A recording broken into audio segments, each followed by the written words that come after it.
जब आप प्रथम बार नामोपदेश प्राप्त करते हैं तो आपको पीने के लिए चरणा अमृत की एक छोटी सी बोतल व मखाना प्रसाद का एक पैकेट मिलता है।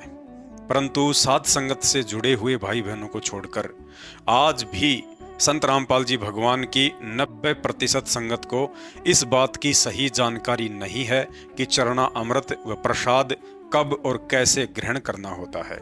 तो चलिए शंका समाधान के इस एपिसोड नंबर 4 में जानते हैं कि गुरु चरणा अमृत को ग्रहण करने की उत्तम विधि क्या है। प्रतिदिन नित्य नियम का पाठ करते समय पवित्र भक्ति बोध पुस्तक के पेज नंबर 23 पर हम पढ़ते हैं कि चरणा अमृत कदाचित पावे 84 कटे लोक सिंधावे, अर्थात प्रतिदिन गुरु चरणामृत पीने से जीव के 84 लाख योनियों के फंद कट जाते हैं।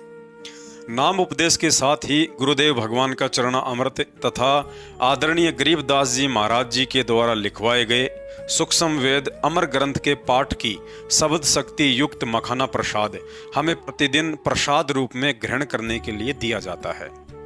इन्हें आप सुबह उठते ही आरती से पहले या आरती के बाद ग्रहण कर सकते हैं।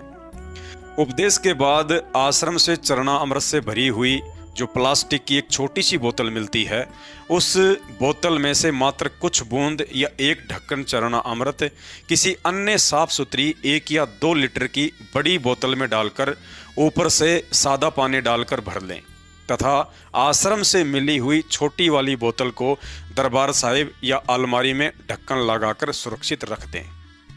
अब रोजाना उठते ही सर्वप्रथम गुरुदेव भगवान को अष्टांग दंडवत प्रणाम करें। उसके बाद एक छोटा कप या गिलास लेकर चरणा अमृत की बड़ी वाली बोतल में से उसे आधा भर लें। अब उस कप या गिलास को दोनों हाथों से पकड़कर जमीन पर घुटनों के बल बैठ जाएं तथा गुरुदेव भगवान से यह प्रार्थना करते हुए कि हे परमपिता परमेश्वर, आपके चरणों का अमृतपान इस दास को यूं ही मिलता रहे। दास के अंतःकरण में विनम्रता व आधीनता प्रवेश करने की दया करें। इस तरह प्रार्थना करते हुए तथा अपने गुरुदेव भगवान को ही इष्ट रूप में मानकर चरणा अमृत के कप को होठों से लगाकर एक बार में ही पूरा ग्रहण कर लें। उसके बाद आपको प्रथम मंत्र या सतनाम जो भी मंत्र प्राप्त है उस मंत्र का इच्छा अनुसार घुटनों के बल बैठे बैठे ही 1 या 2 जाप करें।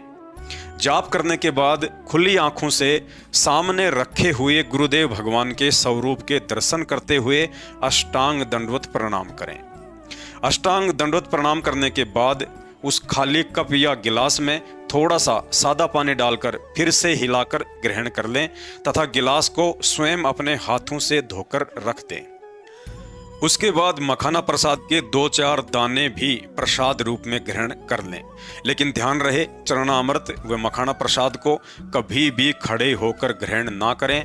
ऐसा करने से प्रसाद का अनादर होता है। भाई और बहनों, मखाना प्रसाद को आप जी दिन में तीनों समय की आरती के बाद में थोड़ा थोड़ा अवश्य लें, जबकि चरणा अमृत को केवल सुबह के समय ही लेना है।